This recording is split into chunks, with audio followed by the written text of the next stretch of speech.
بیٹوں کے بھی حقدار بدل جاتے ہیں۔ اچانک فون کی گھنٹی بجی۔ سجاتا جی بھاگتی ہوئی فون اٹھانے لگی تو سامنے سے بہو آرتی کا فون تھا۔ جیسے ہی سجاتا جی نے فون اٹھایا، آرتی نے بنا کسی بھومکا کے بولنا شروع کیا۔ ممی جی، ہم لوگ آج نہیں آ پائیں گے۔ ہم لوگ یہاں میرے مائکے آ گئے ہیں تو اب جب بھی آئیں گے آپ کو بتا دیں گے۔ آپ ہمارا انتظار مت کرنا، کہہ کر آرتی نے سجاتا جی کے جواب کے بنا ہی فون رکھ دیا۔ سجاتا جی کا 2 دن سے جو بھی اتساہ تھا سارا ٹھنڈا ہو چکا تھا۔ فون ہاتھ میں لیا ہی وہ وہیں صوفے پر بیٹھ گئی۔ کبھی فون کو دیکھتی تو کبھی دروازے کی طرف۔ سجاتا جی کب سے انتظار کر رہی تھی کہ آج تو بیٹے بہو ان کے پاس آنے والے ہیں۔ 1 سال ہو گئے ان لوگوں کو دیکھے ہوئے، لیکن اس بار بھی بہو نے آنے سے پہلے یہ پٹاخہ پھوڑ دیا۔ ابھی 2 سال پہلے ہی تو بیٹے نش کی شادی آرتی سے ہوئی ہے۔ جب سے نش کی شادی ہوئی ہے تب سے اسے دیکھنے کو ہی ترس گئی ہیں۔ نش شادی سے پہلے سے ہی بنگلور میں جاب کرتا تھا، لیکن کم سے کم چھٹیوں میں تو یہاں آ جاتا تھا، لیکن اب ایسا نہیں ہے۔ آرتی اپنے ماتا پتا کی چھوٹی اور لاڈلی بیٹی ہے۔ اس سے بڑا ایک بھائی ہے۔ ظاہر سی بات ہے جب بھی نش کی چھٹیاں پڑتی ہیں تو آرتی اسے اپنے ساتھ ہی لے جاتی، اور اگر مائکے جانا نہیں ہوتا تو کہیں نہ کہیں باہر کا ٹور بنا لیتے۔ پتہ نہیں کیوں اسے سسرال آنے میں ہی رونا آتا ہے، جبکہ سسرال کے نام پر صرف سجاتا جی ہی تھی۔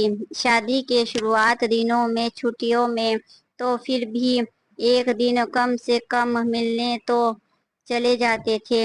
اب تو پوری چھٹیاں ہی چلی جاتی ہیں پر وہ لوگ نہیں آتے۔ بہو کا تو چھوڑو، پر کیا نش کا بھی دل نہیں کرتا تھا ان سے ملنے کے لیے؟ سوچ کر ان کی آنکھوں میں آنسو آ گئے۔ تبھی ان کے یہاں رہنے والی کرایہ دار دیویا جی نیچے ان کے پاس آئیں۔ سجاتا جی کی آنکھوں میں آنسو دیکھ کر بولی کیا ہوا بھابھی جی، آپ رو رہی ہیں؟ انہیں دیکھ کر اپنے آنسو پوچھتے ہوئے سجاتا جی بولی، ایسی بات نہیں ہے، کیا ہوا؟ اس بار بھی بیٹا بہو نہیں آ رہے ہیں؟ اچانک دیویا جی نے کہا۔ یہ سن وہ پھر مایوس ہو گئی اور دوبارہ اس کی آنکھوں میں آنسو آ گئے۔ دیویا جی کو سمجھ دیر نہیں لگی کہ آخر کیا ہوا ہوگا۔ دیویا جی ان کے پاس بیٹھتے ہوئے بولی، بھابھی جی میں مانتی ہوں کہ نش آپ کا اکلوتا بیٹا ہے، اس کی یاد آنے آپ کے لیے لازمی ہے، پر ایک بات کہوں، آپ ان لوگوں سے اتنی امید کرنا چھوڑ دو اور تھوڑا اپنے لیے جینا سیکھو۔ سجاتا جی ایکٹم دیویا جی کو دیکھتے رہ گئیں۔ آپ کہنا کیا چاہتی ہیں؟ کیا میں اپنے بیٹے سے کوئی امید نہ کروں؟ ماں ہوں اس کی، ایسے کیسے بھول جاؤں؟ میں یہ تو نہیں کہہ رہی ہوں کہ آپ اپنے بیٹے کو بھول جاؤ، میں تو یہ کہہ رہی ہوں کہ آپ اس سے اتنی امید مت کرو، کیونکہ جب امید ٹوٹتی ہے تو سب سے زیادہ درد ہوتا ہے۔ پر کیسے؟ دیکھیے بھابھی جی، بچوں کی ذمہ داری نبھاتے ہوئے ہم کئی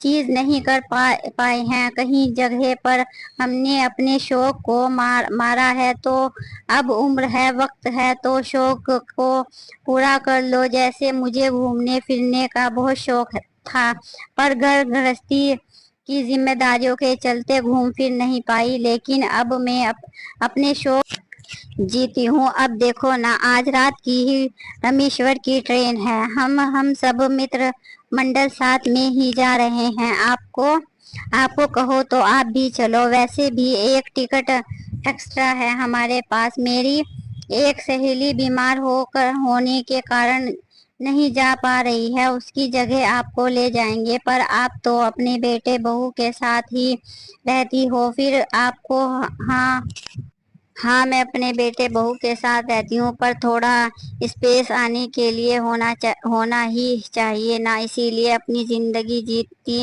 ہوں۔ اور سب سے بڑی بات میرے بیٹے بہو مجھے ٹوکتے نہیں ہیں۔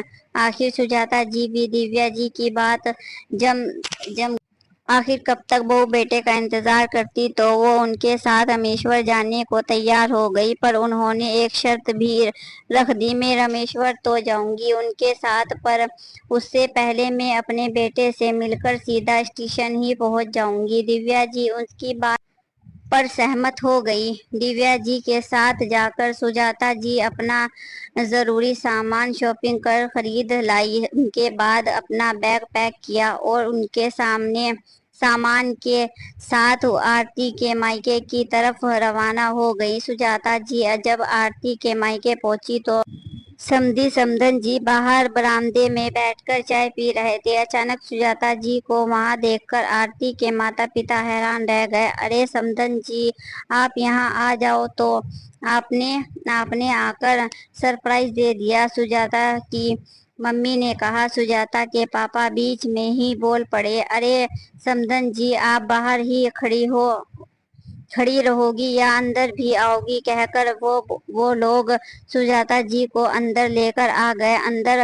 اندر آئے تو حال میں نش، آرتی، اس کے بھیا بھابھی سب بیٹھے ہوئے تھے۔ اچانک سجاتا جی کو وہاں دیکھ کر نش اور آرتی دونوں ہی حیران رہ گئے۔ ممی آپ یہاں اچانک کیسے؟ بس بیٹا تجھ سے ملنے کی اچھا ہو گئی تھی اسی لیے چلی آئی، سوچا کہ دیکھ آؤں کہ تم ٹھیک ہو یا نہیں۔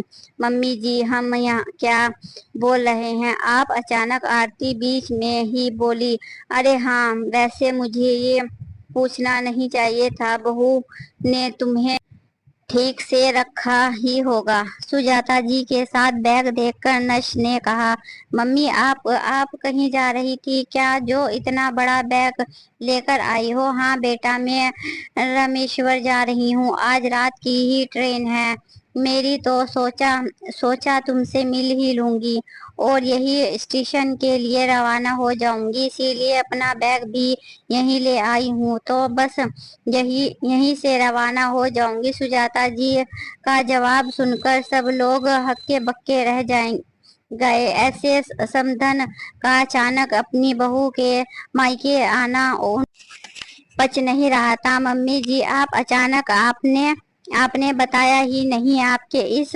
پروگرام کے بارے میں، اب بہو کیسے بتاتی؟ تم تو ہمیشہ ٹرین میں سوار رہتی ہو، اپنے بات کی اور فون کاٹ دیتی ہو، مجھے تو بولنے کا موقع نہیں دیتی، اور نش فون اٹھاتا نہیں ہے، اسی لیے سوچ کہ ڈائریکٹ جا کر سرپرائز دے دوں۔ ارے آنٹی جی آپ کا ہی گھر ہے، آئیے نا بیٹھیے، میں آپ کے لیے گرما گرم چائے بنا کر لاتی ہوں، اچانک آرتی کی بھابھی نے کہا۔ اس کے کہتے ہی سجاتا جی وہیں صوفے پر بیٹھ گئیں۔ آج اچانک کیسے پروگرام بنا لیا آپ نے آنٹی؟ کیسے اس کے ساتھ جا رہی ہیں آپ؟ رامیشور بھیا نے کہا۔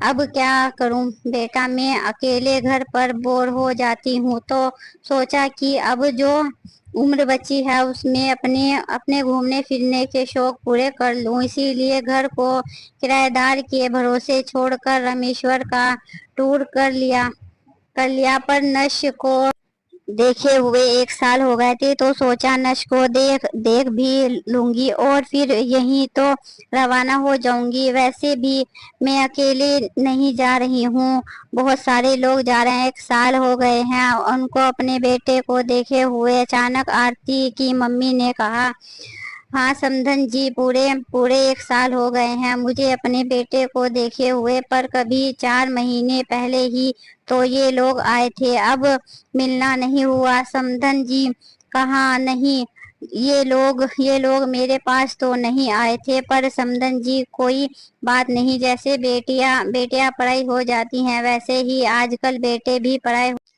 بیٹے بھی پرائے ہو جاتے ہیں۔ کون کہتا ہے کہ بیٹیا کے حقدار بدلتے ہیں؟ آج کل بیٹوں کے بھی حقدار بدل جاتے ہیں۔ مجھے اس چیز کا کوئی گلہ نہیں ہے، یہ اس کی زندگی ہے، انہیں اسپیس ملنی چاہیے۔ تب بھگوان نے وقت دیا تو سوچا اپنے شوق پورے کر لوں، بس یہی شوق پورے کرنے کے لیے نکلی ہوں۔ سجاتا جی نے نشک کی طرف دیکھ کر کہا تو اس نے اپنی نظریں نیچے کر لی۔ آرتی جی، آرتی، یہ میں کیا سن رہی ہوں؟ تمہیں اپنے سسرال گئے ہوئے اتنے سال ہو چکے ہیں؟ اچانک سمدھی جی نے آرتی سے پوچھا تو وہ نظر جھکائے کھڑی ہو گئی۔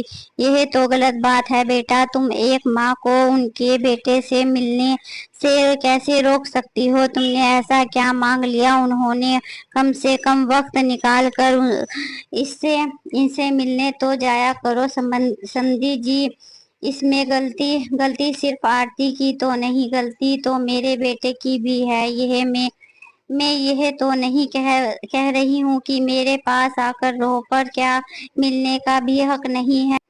پر اب ان باتوں کا کوئی دکھ نہیں ہے، جانے دیجیے۔ مجھے اپنے بیٹے سے ملنا تھا تو ملنے چلی آئی، بس اب میں روانہ ہو جاؤں گی، تھوڑی دیر بعد میری ٹرین ہے۔ کہہ کر سجاتا جی کھڑی ہو گئی تو نشک اور آرتی نے آگے بڑھ کر ان کے معافی مانگی۔